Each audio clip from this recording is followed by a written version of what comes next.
From East Point to Buckhead, College Park to Bankhead, dopest sports talk show on the radio. You heard what I said. Big Mason, E-Glay, highlights and big plays from the East Coast to the West Coast, from Oregon to Georgia State. Touchdowns and home runs, slam dunks and long runs, athletes and sports junkies. If you got the knowledge, come get you some. Call in, let me hear your thoughts. Sound mad, get your team lost. Jerry Jones, cause I'm the boss. Call in, let me hear your thoughts. Crush, Jack, yeah, black on.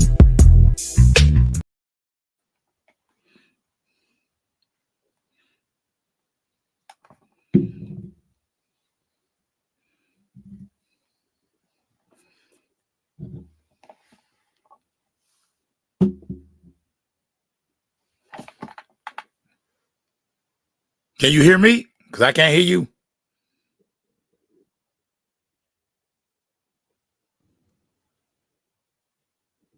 Let's see if that works. There you go. There you go. Okay. Whatever you did, that worked. Yeah. It was tripping. It was tripping today. Yeah. On a Saturday morning, but that's all. We here though. We doing what we do, man. So much going on in the sports world where we had to jump on a Saturday, man. I couldn't go another week without talking about it, man. Make sure how you doing today, brother? Brother, Saturday morning, I already got my workout in, burnt my 1100, whatever they say we be burning. I burned it, whatever. Beautiful day. The weather outside is lovely. You know, as we was in the back room before we got started, I swear I'm a DJ. I was jamming. Music is just, man, music just do something to me, dog. I just can't do nothing without it, dog. I gotta have it. It's a beautiful thing, man. Music makes the world go around, baby. Makes it go well. We got a lot to go through, man. So much happening in the sports world, man. And I just want at the end of the show make sure we dedicate to a special guy that we knew. Oh my God, Jesus, that passed away this week. So y'all stay with us, man. Jesus, real tough week for us. Friend of the show. We definitely got to talk about Mr. Amir. And the great things that he's done. So we'll let you get it started, though, man. Where you want to start today, bro? Emmanuel Glaze. I am getting tired, and I didn't even want to make this a topic today, Emmanuel Glaze, but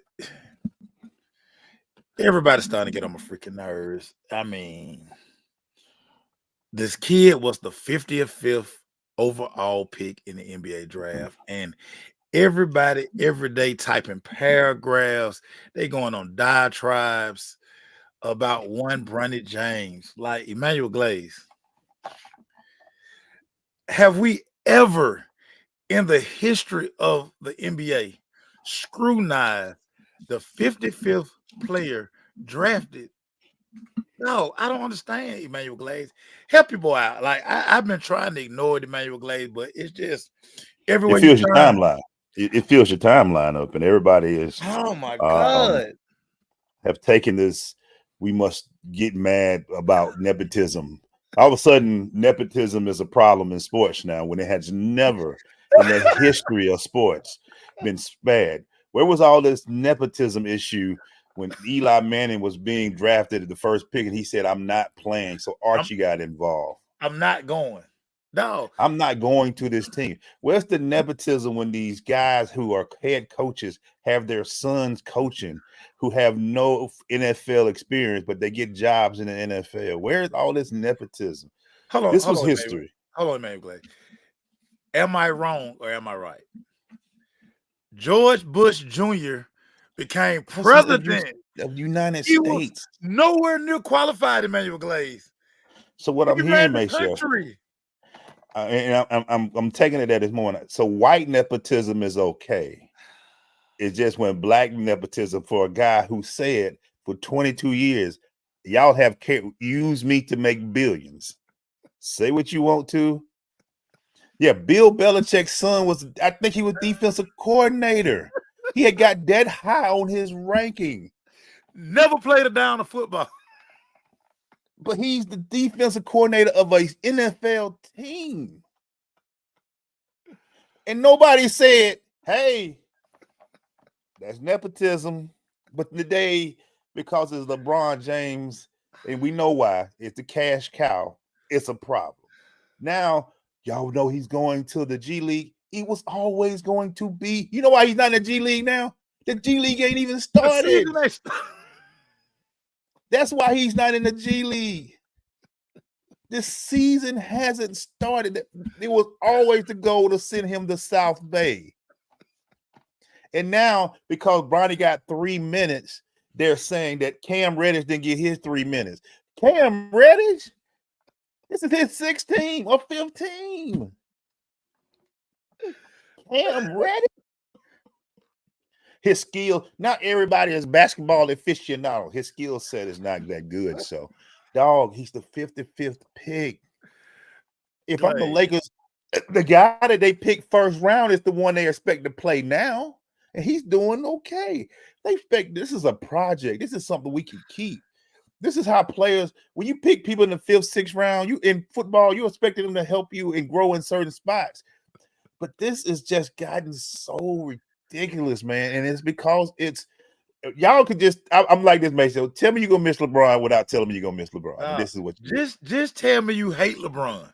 Yes. Just tell me you hate Glaze. And I always say this, I always hate to be this guy, but I have to be this guy. And it's always like the most unathletic people in the world who got so much to say. Like, you do know that 19-year-old Bronny will body you in any gym. Pick the gym. Yeah. Bronny will body you who sitting here typing all damn day. Yeah. Like, bruh. And we saw Earthwind. What's up, Earthwind? He's already talked about it. We saw I've seen Zachary Richardson, the #1 pick for the Hawks. He coming off the bench. He comes off the bench, guys. And he's not even our 6th man. He comes off the bench. Onyeka is our 6th man. Richardson is getting 7th, 8th man minutes.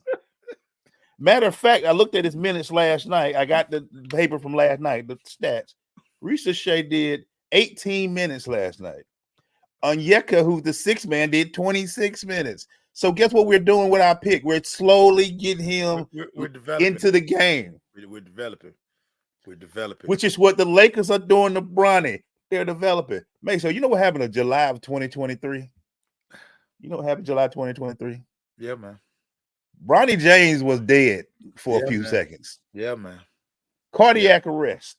Yeah, man. The kid was dead.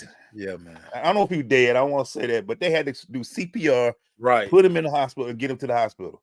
The fact that over a year later, this guy came back to USC about it. He only scored 8 points. You go through cardiac arrest and come back and play basketball at a level and try to put some. Emmanuel Glaze, just get recruited again. And I always hate to be this guy, but sometimes you just have to look at the people who typing sometimes.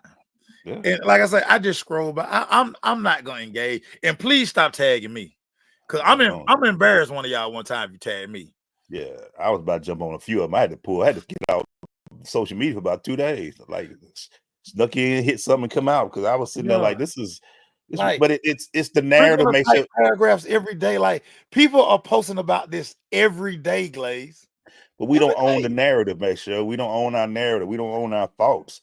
It's the guys who read and they'll see ESPN at 9 a.m. and then jump on and talk about it the next day. It's like, what are we hearing about this? Is this good or bad? Oh, they say it's bad, so let's jump on it. You got national media saying it's bad. That's what this is a tragedy. You see Michelle Beadle, who's definitely a LeBron hater, say, oh, this is a tragedy. Everybody's saying this is a tragedy except for Ernie Johnson. You know what Ernie Johnson said? I'm a nepotism baby, because you know what the greatest moment in sports for me is when I sat beside my dad and called the game. But nobody said nothing about that nepotism, the Johnsons or the Skip Carries and the Chip Carries of the world who kicked the carry their son. 3 levels of nepotism. Glad. But we say we gonna be mad at this one because it's LeBron James. So it just drives me crazy, make sure. I really hate that so many people. And this really comes. This is what it really boils down to. I hate that your parents didn't have any power to get you a job, to make a phone call and say, "Hey, get my son in here or do this." You know, now both of my daughters get a kick out of me being their daddy. Yeah, because there's certain things that they get to do, Hey, Dad, can you call such and such and boom? Hey, Dad, I can't get in here. Can you? Boom. All of that is nepotism. I hate that none of yous don't have enough cachet to get your kid. Now, our whole purpose as parents is to make sure our children are straight. Bron is making sure his children are straight. And then so everybody say this, Glade. Oh, but Jordan kids, they didn't. Do y'all know the jobs the Jordan kids have? They run their daddy's company. They run their daddy's company. Jeff is one of the highest execs at Nike in Portland, Oregon. How y'all think he got that job? It wasn't because of his skill. Marcus runs one of the biggest shoe stores that get most of the exclusive Jordan content. How y'all think he get that? Jasmine works for the NBA as a marketing exec. Is that not nepotism? That is high nepotism. And Marcus was trying to date Jordan's ex-teammate's wife. He almost got married to her. Come on, man. Hey, man. It's all around us. Look, make sure we talk about it all the time. My kid got so spoiled, man, with front row seats and going to game that they didn't even want to go no more. Right. It was because I didn't pay for them. It was just, hey, can I get a couple of tickets for my daughters? Hey, look here. If Thank you, Deion's son. Deion created a whole atmosphere for his kids. He became a coach and got teams where even Deion Jr. got jobs. This is what we're supposed to do as parents. Yes. Make our kids' lives better. Put them in positions to win. Deion's whole reason for coaching, he got the Jackson State job. He got both of his sons, put them on the team, gave his son Deion Jr.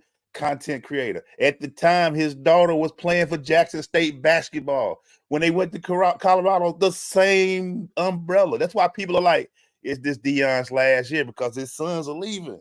His daughter's already at Alabama A&M. He's done his work of getting his kid opportunities. Done his job, dog. It's just, I will never get why we're so like this with this. And it's like, instead of us enjoying history, we'll rather be the part of the history that ridicules it. We understand that there are million.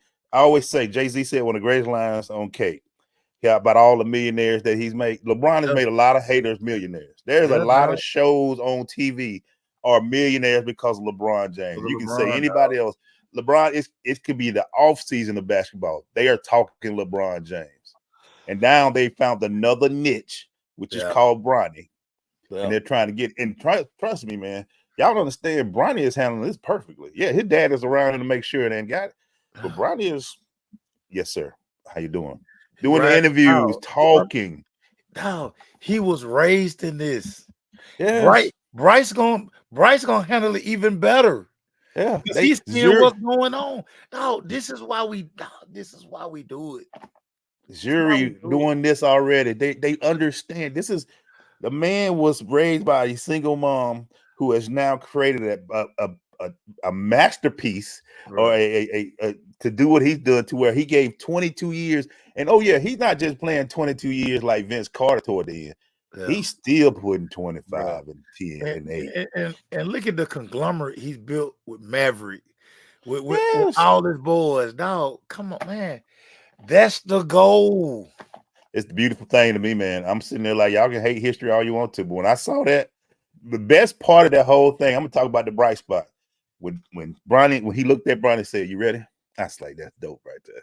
He said, "You see the intensity, right? Let's just have a good time. Let's go." I was like, "That's beautiful."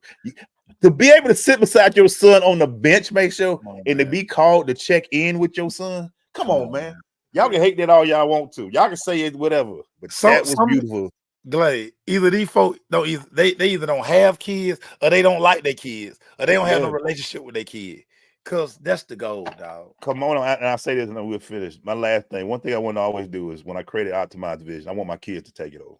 Right. If I can keep it going that long and they say we want to take over Dad, that's what I want. Because that's what you build stuff for, dog. That's what you build. They don't want to do this what we're doing with sports. They don't want nothing to do with this. But the other stuff, I'm hoping they'll take over one day. So Come on, that's what we do for. That's what we build what we do, man. Because we want to be able to hand something to your children. Be better, everybody. Be better. All right, man. I got to ask you something. Yes, I'm jumping. I was gonna keep with the basketball, but I got to talk about it. The feeling you got when Freddie Freeman did this last night. Sick. And the fact they pitched around Mookie Betts to get to Freddie. I saw Freddie Freeman last night. I was like, oh, come on, man. Grand slam. No, it was so Hollywood, and you knew it was gonna happen. You did. You just knew it was gonna happen that way because now you don't load the bases up for a guy who is just a natural clutch hitter. This is what he does. He's a moment guy. How many moments did we see him have in Atlanta? That's what I'm saying. This he's been with the Dodgers. How many moments has he come up? And I know, hey, they got Mookie, they got Shohei, they got all these guys. But Freddie just keep moving them moments like this, dog. When he came up the bat, me and William were talking. William say, "Dog, you know he gonna go, yeah." I say, "Dog, cause this what he do. This what Freddie does, bro." Soon as I he grew him that pitch and he let it go, I was like, and the way he held the bat when he walked to first, though, they got a picture, man, that's so dope of that, man. I sat there and said, Atlanta know this. We know what this dude do. This is what he do. You knew that was gonna happen. The brighter the lights, this is what he does, man. This is what he does. I'm sick. I saw that, man. And look, it's two teams I can't stand. I can't stand the Yankees. I can't stand the Dodgers. But to see that last night, I just sat and said, as an Atlanta fan, we all look like we've seen this before. This is what he does. That's what he do. He saw that, man, and I, like you said, though, he stepped up to the plate with I said, "Oh, this game over with. It's over with. Freddie about to do something." They intentionally walked Mookie Betts, and you sitting there Fred on that like, oh, that's like a bad, Hey, they think I'm gonna pop up or hit into a double play or get a force out, bro. I'm just gonna wait for my pitch. Now the dude is a professional hitter.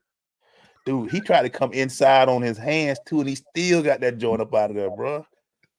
Come on, Freddie. Yeah, man. Aaron Boone walked up the tunnel, head back to the clubhouse. He like, yeah, I won't do that no more. Nah, we gonna pitch it. I should have pitched Mookie and let Mookie ground out or something. Yeah, because Mookie gonna grind out. Freddie don't. This is what make sure we got footage for years as a Braves fan. World Series run. Freddie being Freddie, dog. This is what he does. Freddie gone Freddie, dog. Yeah. The first one I saw it, I said, I gotta ask make sure this question. Yeah. You saw him. I'll say, me and William were like, all right, dog. Like, man, you cut that off now. You cut that off, man. I'll holler at you, dog. I'll holler at you. And like everywhere say, I love Olsen, but we miss Freddie, man. This is what Freddie does, man. This is what Freddie does. Gamer, dog. He a big time gamer, man. Him and Cheppa. These guys are professional hitters, dog. But when he did it, though, make sure. And I've never seen Freddie cocky like that. But when he held that bat like that, I was like, dog, okay, he did that because he couldn't believe, dog. Y'all want to pitch me? Have you not seen my footage? Okay, and I'm healthy. Okay, y'all want to pitch to me. I would tell them this. I know everybody's scared of Ohtani. I'd rather pitch to Ohtani in that position than Freddie. Bro, should have went on here and just pitched to Mookie, dog. Freddie is what Freddie does. Mookie gonna first pitch swing, and you can get him to pop up a ground out.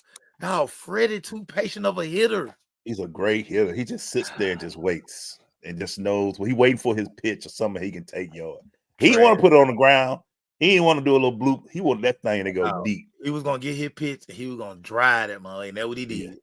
And he didn't even know. He knew it was gone because he didn't wait. It wasn't like a close one. He put that up in the stands. Home run hitters are gonna understand the field this. Bruh, you can tell when it's gone high, come off your back. You don't even feel it. Yeah. You know you done made contact, but dog, you don't even feel it. You got a clean swing, you extend it, everything. Now you know it's gone. You know it's gone.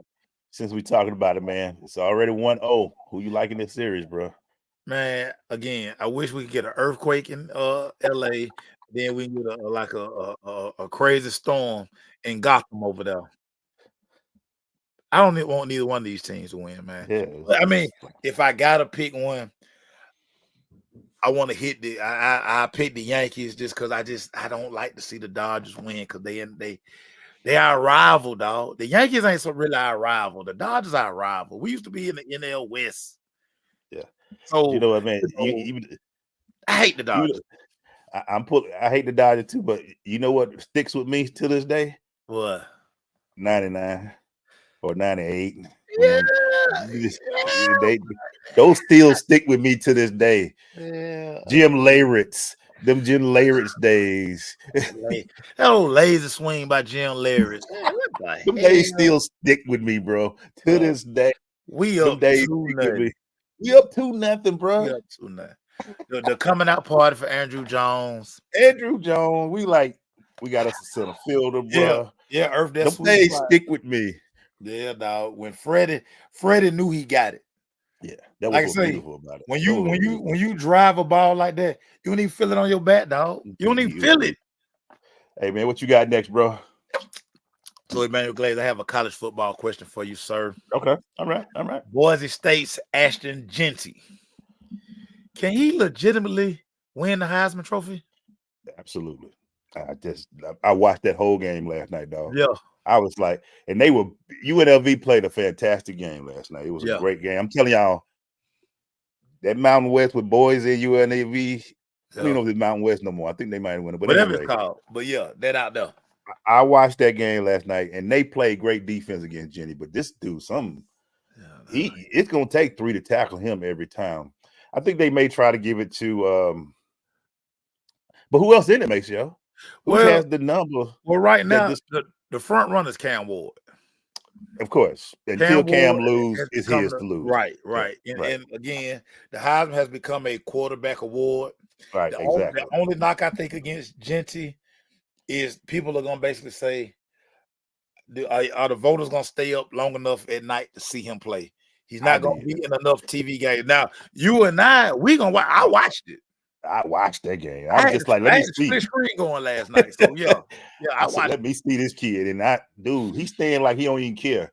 He's staying like he don't care. He got the ugliest tailback stance I ever seen in my life. He just stand up like, y'all gonna give me the ball? All right, here, let's go. And then he just takes off. It's like his. Yeah, I watched the kid, and he didn't have those breakaway runs, but he's still powerful. He got that big one when they needed it, though. Yeah, and you know he coming. Yeah, he's gonna pound until you get tired of him. Yeah. And I'm looking at this dude, and I think Miami gonna lose 1 or 2. I don't. This team. They keep skating. They keep skating every week. So Cam, some team gonna get him. I don't know what it is, and I won't be surprised if the team in the flats. But somebody's gonna get him. We're gonna be at that game too, Miami. We got to Yeah. Is it in here? Yeah. It's here, right? It's here. I'll be surprised the flats get Cam, but I think he loses 1 or 2. But this kid, 1,000, makes sure he's killing. The numbers are ridiculous, bro. They crazy numbers, dog. I only have one knock against this young fella. What's that? He too many dances on TikTok. Him and his partners forever dancing on TikTok. Like, bro, you a Heisman Trophy finalist, man. Get off TikTok with that dancing, man. Yeah. Show yourself in the weight room, not doing all these dances, man. Hey, man, he got he got to do his own promotion, dog. That's what it is in 2024. Yeah, and I know this the day and time we live in. I ain't old man, get off my lawn, but certain guys shouldn't be out here doing all them goof dances, man. And he won. But I'm glad you said that, but for some reason late night I was watching that game. I was like, let me see this kid. Let me see what he do. I saw enough highlights. I want to see the game, and when he gets 3 yards when there's nothing to get, because everybody showed me this. I want to see the breakaways. I want to see 6, 7, 8 men in the whole. Let's see what he does. Yeah, and he was taking hits, and one time he got to the goal line, he took like 5 in there with him. I'm like, okay, this kid strong, dog. Strong. And I saw your boy from the quarterback for UNLV Haj last night. Malik, man. Haj Malik. I was very impressed by him too. It was Haj good a to seeing dog, him. man. Haj a dog. Big kid. He looked like a linebacker playing. Haj a dog. Haj, one of them kids, love the weight room. Yeah. I know Campbell hated to see him leave, but that's how the transfer portal worked. He was at Campbell, then he transferred up, dog. And I see him, man. He looked good. That kid that left because he get the NIL money. Hey, that's how stuff roll, bro. That's right. Yeah, and you know, but it was a good game to see. And I'm telling you, I love West Coast football, man. I stay up all night. But USC was on my other channel watching them play. Who they played last night? USC. They played Rutgers. They played Rutgers. Watching that. Watching that. Yeah, I just love USC uniforms, dog. I just love USC uniforms. They do be now tonight. Big five. All right, man. So since we in college football, we haven't had a chance to talk about it. The Texas-Georgia game, but just college football in general. Yeah. Is there a clear-cut best team in college football right now? No. There's no dominant team in college football. There's and the biggest reason for it, Glaze, we were talking about transfer portal. Like these teams just don't have the depth that they used to. Yeah. Your first 11 on both sides, good. Yeah. But now you're having that thing where it used to be a time, Georgia, Alabama, Ohio State, you know, all the big boys. A 5-star go out, another 5-star coming in. In there. I mean, I got 7 first-round draft picks on my bench. Yeah. You don't have that now. You have these guys. Listen, I'm not finna sit. If I'm not starting, now I'm gonna be starting somewhere else. So the depth issue has become like kind of that's giving us the parity that we're seeing in college football. I mean, you think about the Texas Georgia game. Georgia definitely was more physical than Texas. They basically sent a strong message, and you could tell Kirby was like, "Listen, they hadn't been in a brawl. Like, let's make them fight." Right. And you know, I was talking last week about how one of my partners that cover Alabama, he was basically saying the difference between Alabama now and in the past few years, they're not coached by a psycho. Nick Saban a psycho, Kirby a psycho. Kirby became a real psycho that week. He was like, Kirby is a psycho. And you know, talking to my guys down there in Athens last week, they're basically like they went full pass every day last week. The Texas week, it went past every day, and Kirby basically kept telling them, "Listen, dog, we got to get back to fighting teams. Like we got to make this a fight." And that stuck with me when my partner was talking about. He was like, "Dog, Nick Saban was a psycho. Kirby a psycho. The reason why Ohio State can't win those games, Ryan Day not a psycho. Jim Harbaugh was a psycho. He was a psycho." And it started making me look at stuff a tad bit different, Glaze, because it's like you start looking at teams around the country and you look at like because you know they say teams take on the personality of their coach. Think about Kennesaw State last week against Liberty. Brian Bohannon is a psycho. Yeah, we cover him. You know, something wrong with Brian Bohannon, and we've been around him enough to know like he ain't all the way put together, Glaze. Yeah. One of my favorite dudes because he crazy. Because I know, and if anybody was gonna do what that it would be Brian Bohannon to beat a Liberty team that nobody could beat for 17 games, and he came out on our field on a Wednesday night and beat them. Yeah. That's something Brian Bohannon would do. Because everybody was like, "Yeah, it's about time for him to go." Yeah, you're right. When he played at Georgia Southern, everybody knew this dude was different, and everybody like, "Oh, it's time for him to go." If anybody was gonna do what he did, it was Brian Bohannon. You're right, but I ain't never thought about that. Your coach got to be a little touched to be out there, man. It got me to thinking. And actually, when I started looking at college games, and now I'm like looking at the coach like, yeah, he ain't. You know what I loved about Kirby after that win? Kirby was like, you know how most coaches, we don't listen to the press. No, Kirby like, no, I heard all y'all at ESPN. I heard all y'all pick. Because he's psycho. I heard all. He didn't say we don't listen to that. No, he said no. We heard y'all, and we put it. We heard every word. I was like, that's different. Most coaches like, I don't hear that stuff. We try not to pay attention to the media. Nah, Kirby said. Nick Saban used to say, "Oh, I heard what y'all said." Now what you saying? What you saying rat now? Yeah, y'all ain't doing nothing but giving us rat poison. It's rat poison y'all doing. They listen to everything. They use motivation. They talk. Can you imagine? I remember Larry Campbell when we was in high school. We used to hear TV. We always heard articles about Lincoln County. Yeah. Hey, they say y'all ain't good enough this year. Y'all ain't gonna be that good without Gas and her. We be stretching, pissed off. Yeah. It's gonna be a sad season in Lincoln County. Yeah. We won the championship that year, 15-0, because that's what coaches know the game. They hear everything. Honestly, this is their life. They don't know anything from 4 a.m. to midnight. They're talking football. Yeah. Why they say it's hard for them to keep wives and families because they get divorced, because this is all they. Bill Belichick, psycho. Bill Belichick, psycho. Boy, you got me thinking. I'm gonna be watching every coach now. I'm like, oh, he too nice. You should have seen my face as my dog was telling me. He was like, dog, the biggest problem at Alabama, dog. He was like, the boy is not a psycho, and these kids, because they've been so used to that, and now it's kind of like, man, this like, we're a little too free round. Yeah, we're done at 4. What the heck? Like, wait a minute, you mean I took a false step and ain't nobody yelled at me yet? Let me take 3 more. You saying I can go to study hall? Oh, all right. Okay. Like, you need guys who, like, dog, this sport is crazy enough already. But them guys who can like just tap in to like that real dog side. And when I look at Kirby, I see that, because you can see it in dog. His hat be turned sideways. Yeah. He got the clothes. His get back kind of scared of him, because no, he want to fight like Kirby want to bite somebody out there. I believe that. Everybody, when he pushed that kid on the sideline, it was kind of crazy, but I was like, that's Kirby, man. But like Kirby said, no, the kid was just in the way.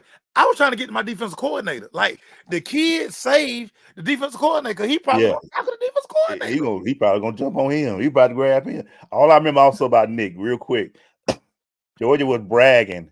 Georgia was high when Nick was just starting. This is when Mark Ingram was like a freshman or sophomore.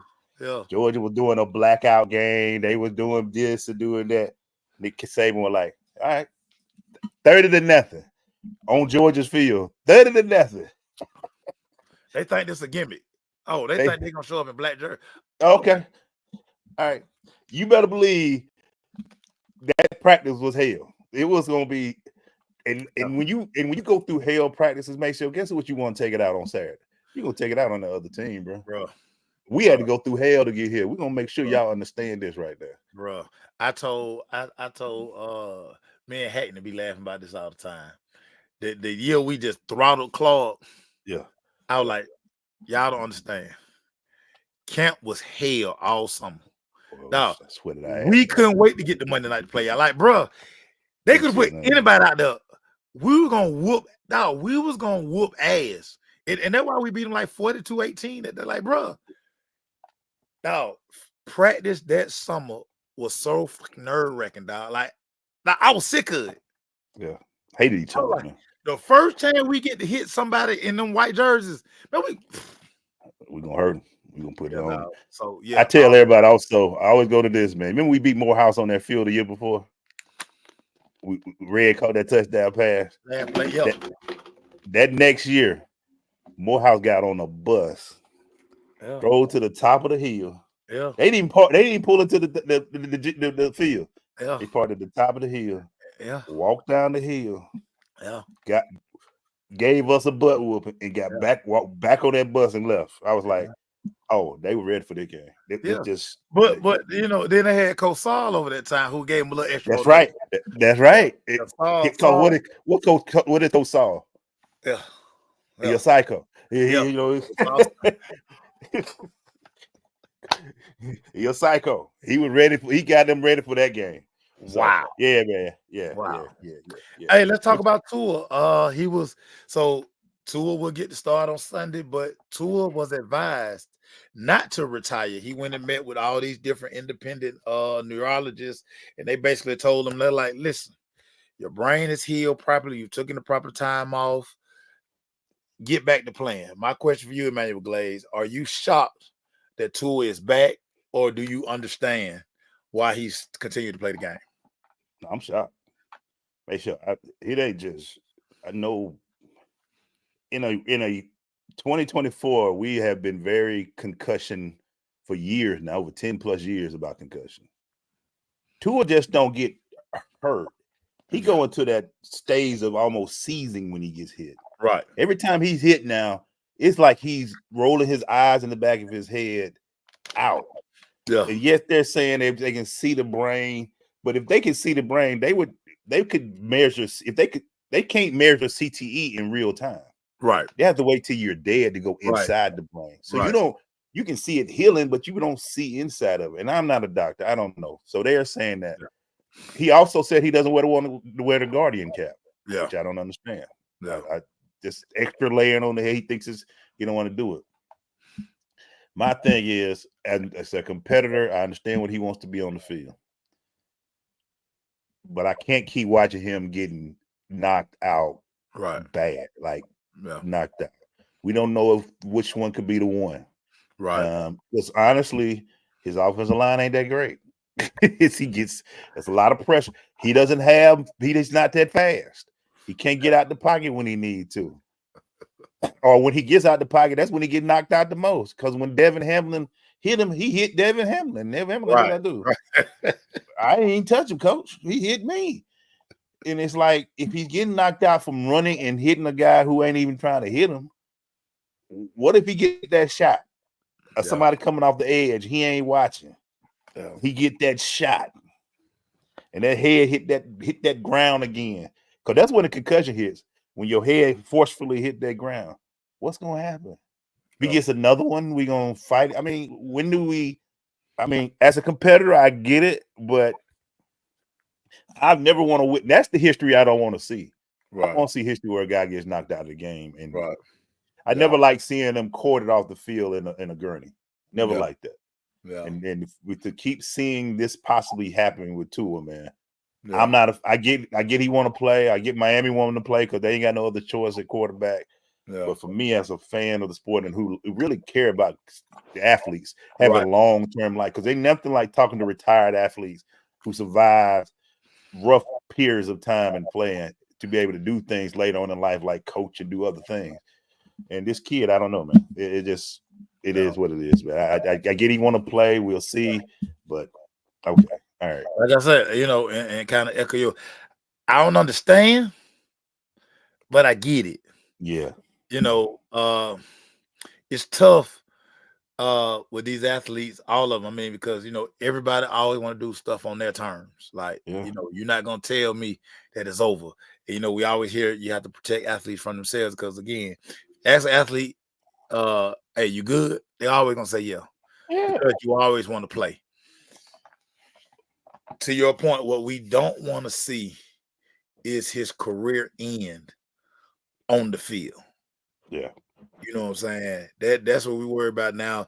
Does he change his approach to the game as far as like he don't scramble? He throw the ball away. If a big old lane open up, is he gonna take 2 yards and slide? Is he going? But in saying all that, just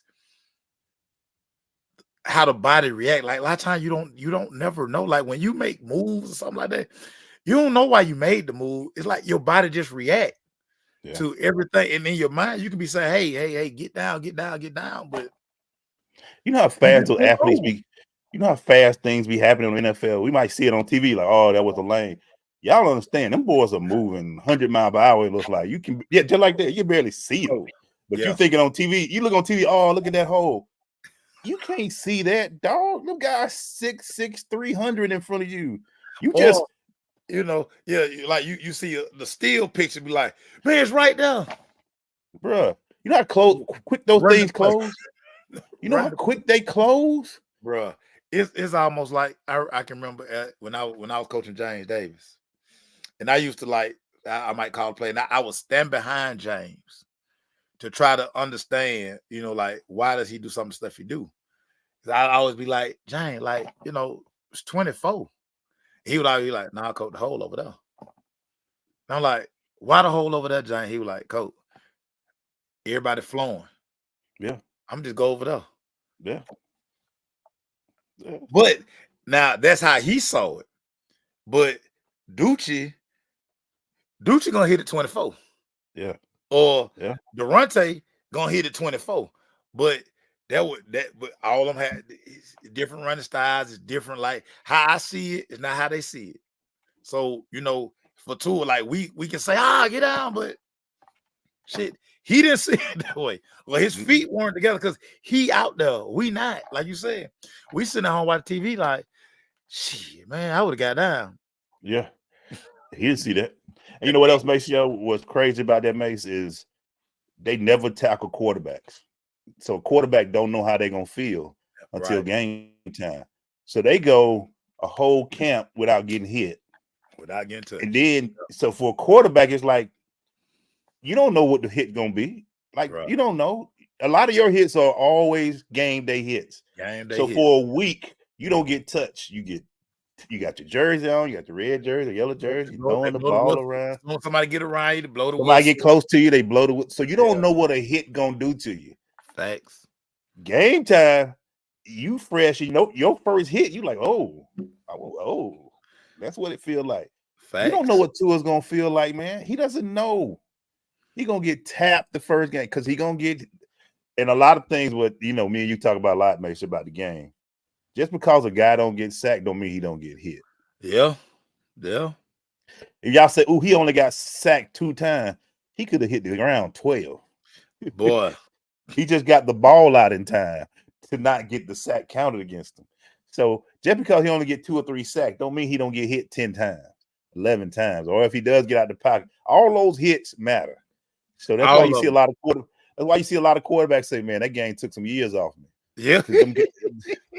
I got hit 20 times, full speed hits. Not know when I'm running into them, I'm standing still and getting hit.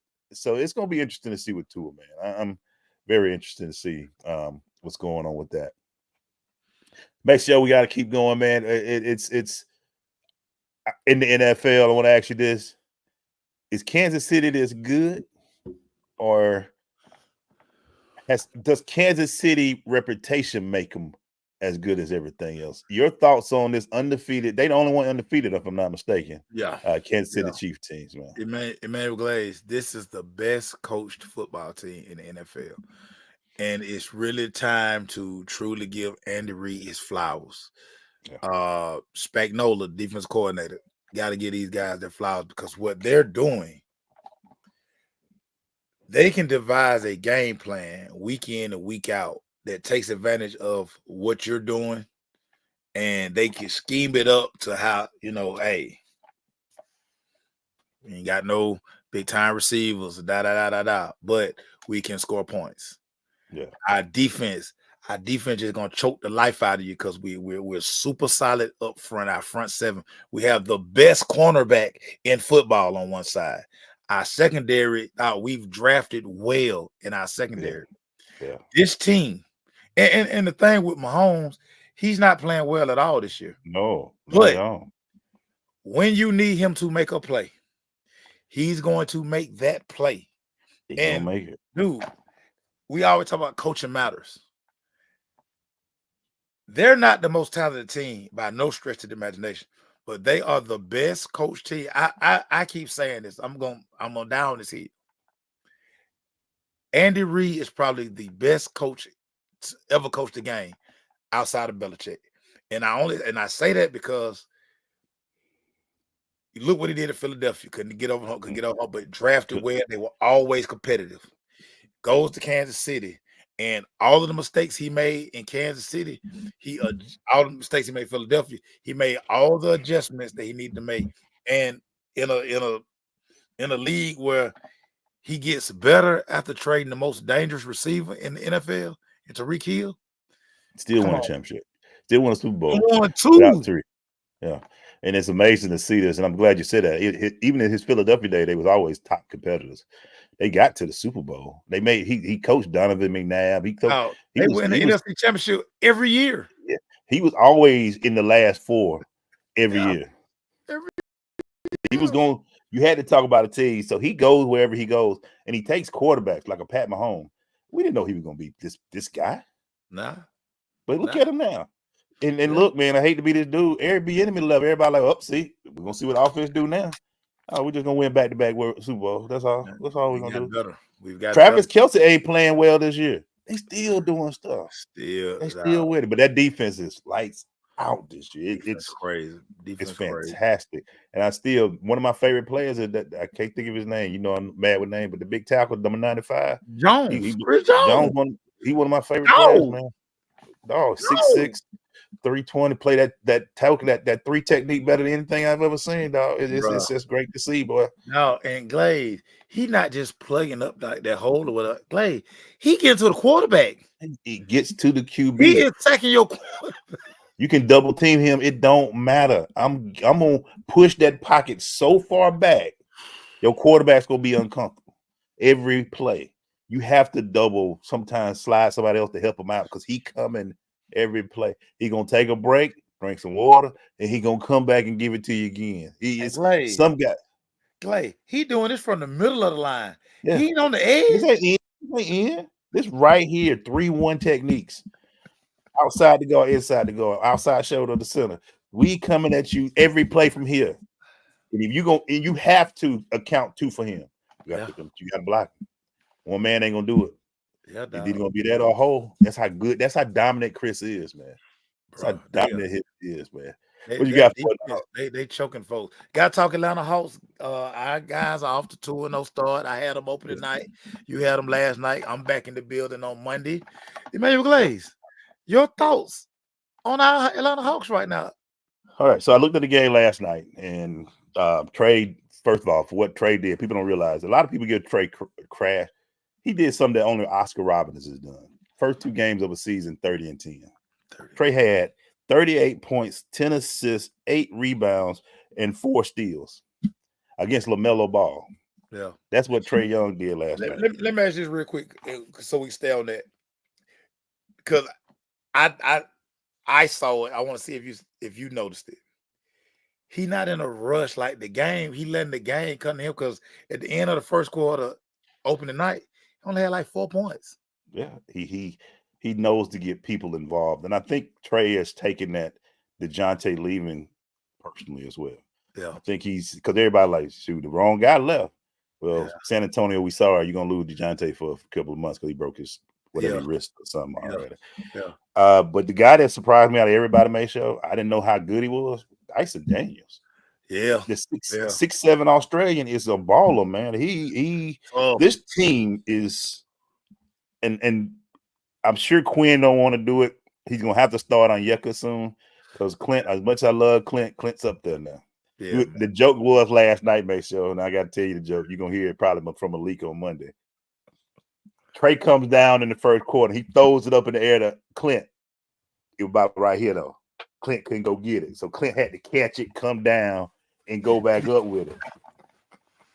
I told Mason, I told everybody. So the next one, he threw it about right here. Clint caught that thing, and then I said, "See, there's levels to this Clint now.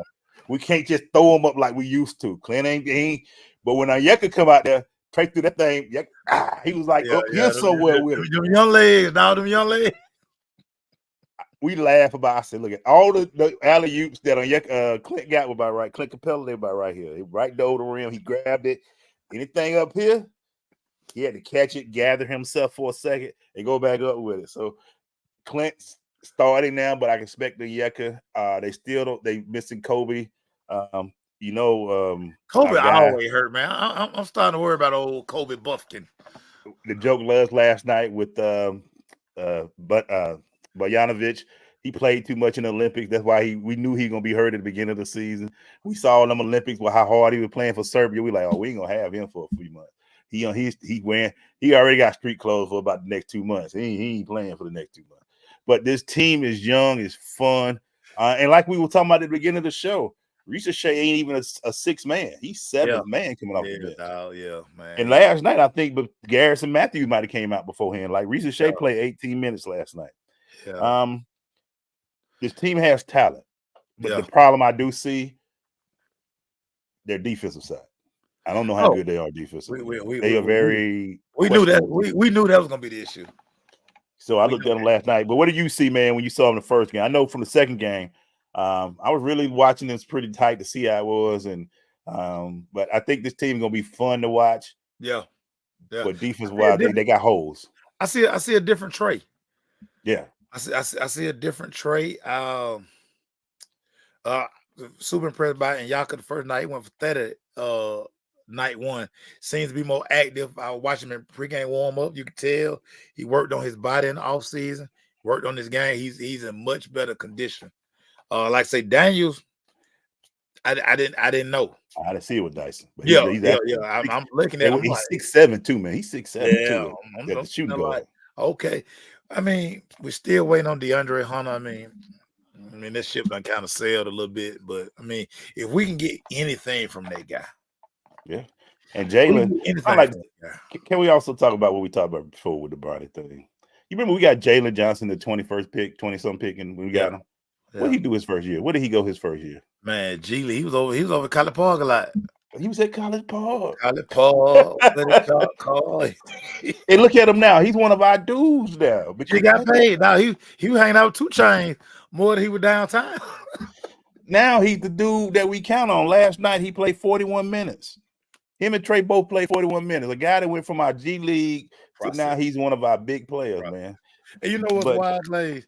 I was thinking about this, and I would implore everybody, when you get a chance, I will post it. All the Smoke interviewed one of my favorite basketball players ever, Larry Johnson. Yeah. Larry Johnson dropped so many gems in this interview. And one of the things he talked about the most, he was like, the reason why guys from overseas are coming to take y'all jobs, because y'all stopped working on the fundamentals. We don't work on fundamentals. Everything got to be dribble, dunk.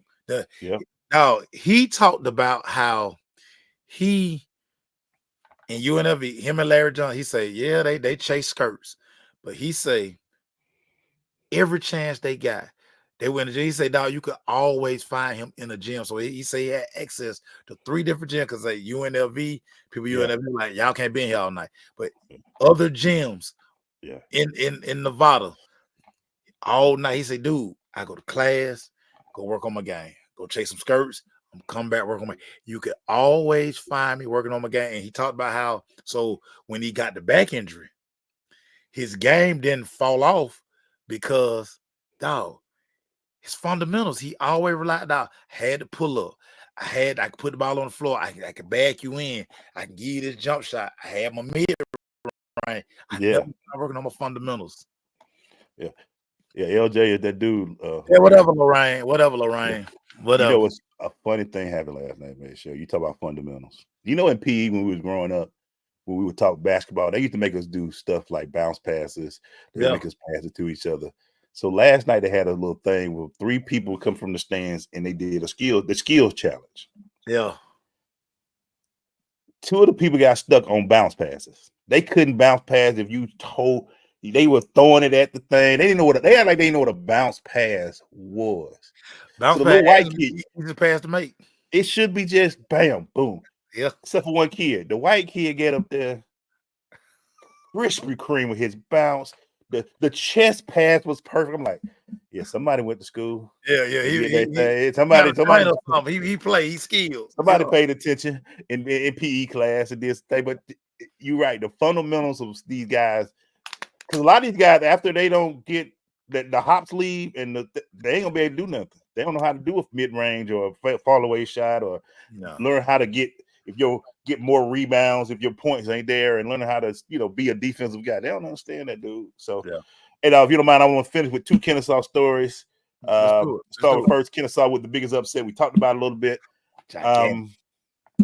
First FBS win, man. That was pretty big. And to see this school go from what we've seen from football championship and the playoffs to where they was able to beat Liberty. They ain't just beat just a regular team. They've lost bad to Middle Tennessee and all those, but for them to they beat the team who everybody right here talking about they can make the playoffs. Yeah. Just the thoughts on it, man. It was crazy, man. It was crazy. I loved it. I remember sending you the text because I was I had it up on my computer Now like, wait a minute, oh, wait a minute, Yeah. that's all right.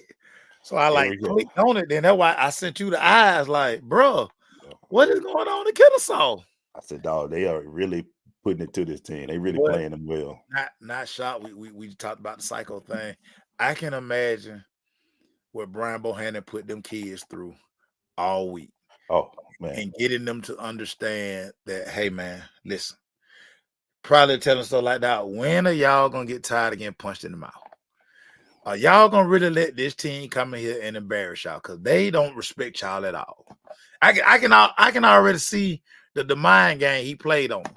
Yeah. And we gonna be on national TV. Y'all ready to get embarrassed again on national y'all TV? Get 70 put on y'all. I mean, what your mom and daddy gonna say about it, dog? Y'all the only ones here. And shout out to the Kennesaw fan. They were so orderly. They rushed the field, told they had to get off. They got back in the stands. Bro, then they rushed the field again, man. I'm trying to get my little cousin. Shout out to my little cousin Mariah. Mariah is a senior at Kennesaw State. Dog, I done told her like 5 times. Send me the footage in her stories. They done rushed the field. They turned up there. I'm like, shout it. Send me the footage. So Mariah, send me the freaking footage, man, so I can add it to my story, man. Yeah, we got so many people that go to Kennesaw. Yeah, I know we should have got some film by now from one of y'all so we can post it for y'all. Yeah. Hey, Raphael, Trey is a sneaker free agent. So, yeah, he won't join his opening night. Yeah, so he's going to wear a lot of different stuff. He say he's going to wear Kyrie shoe next because we say he's waiting on some more to come in. So, he waiting for a new deal, man. So he waiting for that next deal, man. Kennesaw State story. Hey, man, this is tough for me. Yep. This is a tough part for me right here because Amir Abdur-Rahim was probably when he came in, we became family. The minute he came and did an interview with us. Immediately. Hold on, Glad, because we interviewed his big head sister, who I still got beef with. Kadira, yep, and his brother, Sharif guy. Sharif and Kadira. We would interview both of them. Yeah, I got beef with the sister. I still ain't rocking with you, girl. We'll keep going. Yeah. And then he came into the fold. We didn't know. I didn't know. Kadira told me that there was the story that they got 10 of them. It's a starting 5, and then there's another 5, the next 5. And Amir was the baby brother of the starting 5. Right. They got other young ones, but Amir was the baby brother of the starting 5. And this family has been I was shocked. Lewis hit me up. Lewis Preston, a friend, we all know Lewis. Hits me up, say, sad to hear about Amir. And I'm like, what the hell are you talking about? Bro, I didn't know he had went through what he went through. Me either. Yeah. I last texted him in March or April. Because we would go back and forth and they glaze what's going on. And to hear this, man, this guy was 43 years old, dog. 43 years old, dog. Yeah. On top of the world, brother. He had went back-to-back 20-win seasons, bro. He took Kennesaw State to the dance the year after. And then he went South Florida, won the conference regular season. He get in the dance. He went to the NIT. Bro. Back-to-back years, bro. And South Florida was excited about the regime that he was putting together, dog. He was he was doing some major work, man, and it's crazy.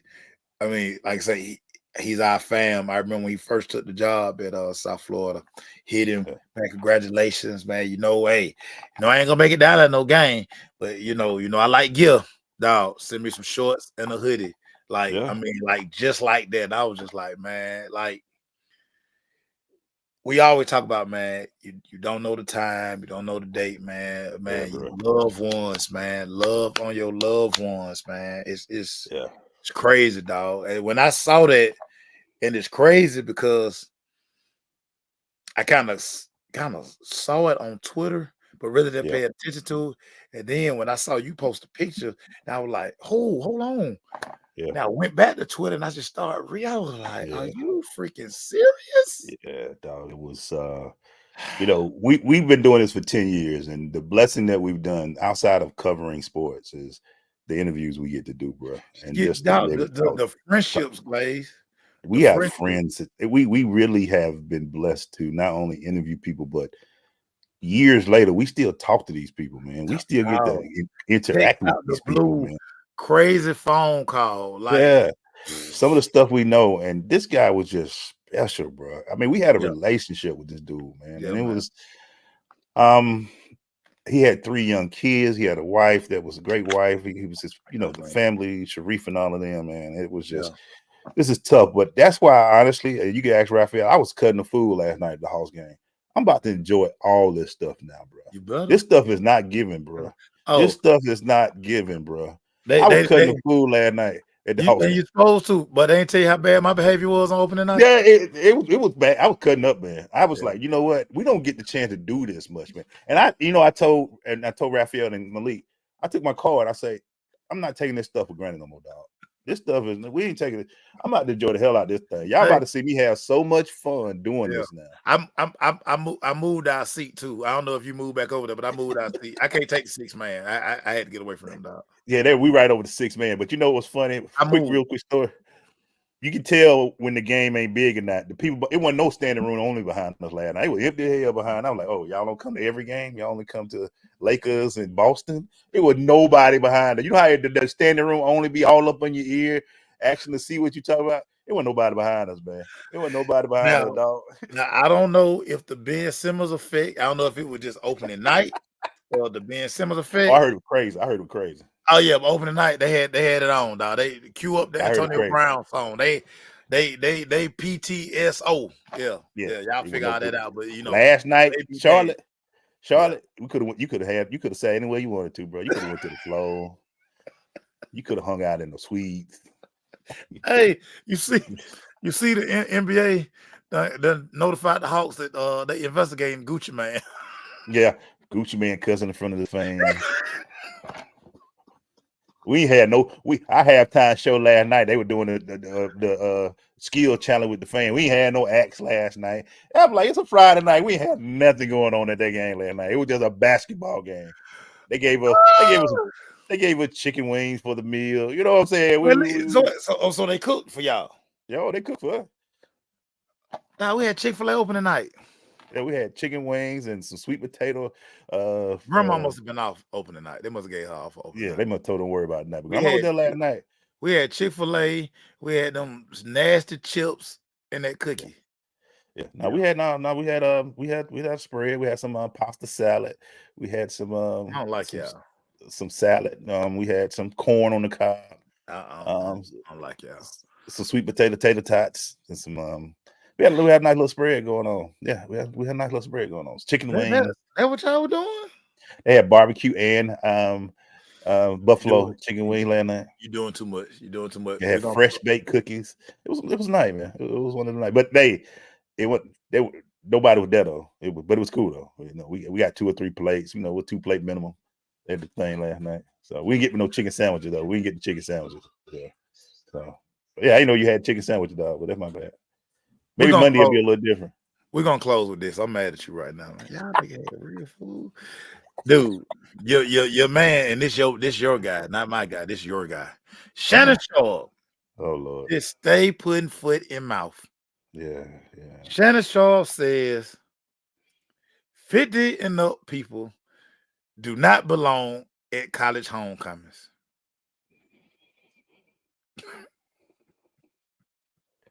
Emmanuel Glaze, get your guy, Emmanuel Glaze. He has been so separated from Savannah State so long.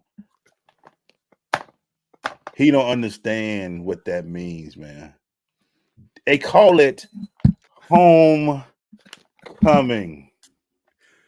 a day where people and alumni come and celebrate the school. Because you can always go home. It's homecoming. This is what we all come to say. Now, I'm a bad example, but make sure to see. You are a terrible example, and I'm not bumping for you no more. But I know the importance of. You know how happy I am to see all those people still going around living great life. Dog, 50 and up is what. That's why we come. Because guess what happens at regular homecomings? This is where they raise money for the school. This is where they get scholarship monies and raise dollars and stuff.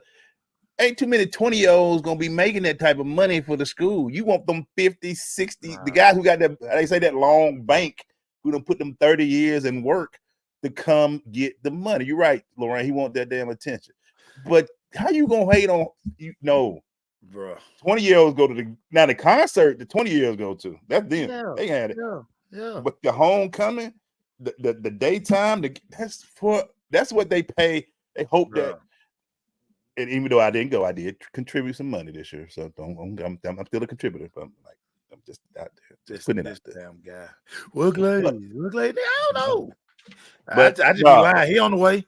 He say on the way. I just talked to him on the way. But when I heard that, man, I said, "Come on, bro! You so far separated from Savannah State, you don't even know what the meaning of homecoming is." This guy, and just every now and then wearing a Savannah State shirt on your pod, that ain't doing no good, Shannon. Shannon, have you bought Savannah State new uniforms? Have you gone down there? Clearly, you're out of touch with the school, because I mean, by now they should name something after you. Where's the Shannon Sharpe something? Where's the Shannon Sharpe conditioning room? Where's the Shannon Sharpe weight room? Why isn't this Shannon Sharpe field? Like, bruh, we get it, dog. We get it. You're not connected. You did your little ESPN thing when you went down there for the HBCUs, and everybody, nah, bruh. Lorraine said she gonna see Glorilla at Tuskegee homecoming. So hey, did you hear that Glorilla album? Just don't do that dance, Lorraine. Just don't do that dance. Be careful out there, Lorraine. Lorraine, just don't do that dance down at Tuskegee. Hey man, real quick, Tuskegee, man. Ball and parlay. Whether sunny or gray, we did ball and parlay. Y'all know I know nothing about that. I actually made them shut that song up 2 years in a row. But they would always make us put us in by the fan. Right? Shit. I told them after I scored that winner touchdown them. Ball and parlay that. Ball and parlay that. They make us sit up under the thing. Shit, man. I see what y'all try to do, man. Said that one time they made a play at Louisville, and that was just horrible. Remember Louisville? Louisville, their game was on TV last week. I told somebody, dog, that field is like 200 yards. Yeah. That field is more than 100 yards, dog. Man, bro, stop. Hey, I want to finish with this. If y'all haven't seen it, make sure and I are partnering with the Water Boys next Saturday at 5 p.m. 5 p.m. We are talking with one of the hottest groups on the Instagram, YouTube, TikTok. They outside. We the OGs. We the old guys. We the 10-year vets. They young and into this, but they got a nice little thing, and they have invited us to hang out at a spot that we've been almost 10 years ago. We went to this spot. Yeah. But, yeah. At Gresham, our girl Crystal, we gonna go over there, man. So check us out. If you got a chance to roll by, come on by. Hang out with your boy. Come out, live show, live audience. Of course, we're gonna party afterwards. You know what I'm saying? We're gonna have some refreshments. We're gonna have a DJ. You know what I'm saying? Y'all come outside, man. Come see it, man. It's a live taping. It's gonna be live, but we're gonna tape it and post it and all that stuff. So come and check us out, man. We're gonna have a good time next week, man. Shout out to everybody who got Spare House today. Spare House today. Oh, One Music Fest today. Oh, that's crazy out there. Y'all better get on Marta today. Look, I am nowhere near Atlanta today. I am nowhere near the city today, bro. Y'all better get on everybody today. Uber, Lyft, taxi cab. Don't drive. Don't drive, bro. Atlanta's gonna be off the chisane. I think that's why I think nobody was at the game last night. Everybody was out hanging out party. That's what. Yeah. Whether sunny or gray. That's right. Jelly Roll. And if everybody knows Jelly Roll's at State Farm today. So it's crazy, man. You know what I'm saying? Jelly Roll. Big country guy, big dude in the country music now, man. He gonna have it lit down there at State Farm. Oh yeah, y'all better not go to the city at all today. Shout out to Georgia Tech for being on the road today, boy. Yeah, everybody knew what they were doing. Everybody saw that. Georgia State, all of them like, nah, man, we ain't playing Saturday, boy, at home. It's gonna be crazy. Is Jelly Roll, he big in these streets? Yes, sir. Jelly Roll, big in these streets. Look him up, man. Jelly Roll. This ain't the dude that Peyton Manning them been walking out. Peyton Manning had his whole uniform. Yeah, big dude. That's the big dude. That's Jelly Roll. Big in country music, man. Big dude in country music. Okay. He gonna have State Farm jumping today. I promise you, got down there. State Farm gonna be doing Usher numbers. Yes. Watch State Farm tonight. It's gonna be lit. And One Music Fest gonna be lit. And don't go downtown. Unless you got don't drive. You gonna drive tonight, you crazy. You better use Marta. Man, y'all better go around use Marta. Man. Yeah, if you don't know how to get, that's crazy. All right, make sure one big thing you looking for tomorrow, man, or this week? What big story you looking for this week, man? So as we head to NFL Sunday, I had a stress-free Sunday last week because the Cowboys were off. I want to see which one of these 3-3 teams, 49ers are 3-4. Injuries have ravaged both teams. There's the Sunday night football game. I just want to see how boring that game gonna be. How boring. Cowboys 49ers, that's a traditional rivalry game. How boring that game will be. And can the Atlanta Falcons? They say good teams find a way to bounce back and good teams find a way to win games like Sunday. Pretty much, if the Falcons beat Tampa Bay on Sunday, that's a 2-game sweep on Tampa Bay. Yeah. It pretty much will have the division wrapped up, everybody. Yeah. You can wrap up your division on Sunday because the Saints hurt and Carolina just Carolina. Can the Atlanta Falcons find a way to go in there and take care of business early? Don't turn that into a dogfight, Emmanuel Glade. Yeah. Do not turn that into a dogfight. Yeah, I'm looking forward. That's my big thing. Looking forward to that game, Bucks, Falcons. And also, man, I want to see. I got my schedule right here in front of me. Yep, that's about it. That's about it. I mean, we got 2 Hawks games this week, but yeah, Bucks, Falcons tomorrow. That's the big thing, man. Also, shout out to my wife Jennifer. She turned 50 this week. Her birthday on Halloween. It's everybody. The number 1 zodiac sign is here. It's Scorpio season. I know too many Scorpios. Somebody's birthday next month. Hey, man, we still ain't planned our 10-year thing, man. No. I know you. Hey, Lorraine already said it. Make sure an undercover promoter. Okay, Lorraine, you got it. You're right. It's taken care of. It's taken care of. That's right. Make sure an undercover promoter. Gotcha. I know he got it. We go. 10-year anniversary coming up, guys. November 17th. We're gonna get through Saturday, and then boom. You know, so you can't give people too much notice because then they be. Yeah, you have to hit them with it and then be like, yeah. So we're gonna do a special show on these 10 years, man. Good Lord. That's crazy. We've been 10 years in the game, man. Ever since Hunters was wearing Sassoons. Yeah, we was here when people said internet. Y'all doing internet sport? Now it's like everybody on the internet. Yeah, terrestrial radio, like y'all do terrestrial radio now. You were way ahead of the curve. Matter of fact, people look at you now funny if you talking about you on the radio. They're like, huh? Who listen to that? So I got to go through a whole bunch of commercials to listen to sports. Right. So everybody getting their phone, everybody getting their car. The first thing they do, their phone connect to the car. Duh. Well, whatever. We'll see. Yeah. Y'all have a great week, everybody. Y'all enjoy these college football games, man. College football's on the kicking off. Homecoming. Y'all know how. Oh, I forgot about Spellhouse too. It's just gonna be a crazy weekend. Now this is where the 50 show up because I ain't going nowhere downtown until Monday or we'll have to. So yeah. All right, y'all. Peace. We love y'all. Peace.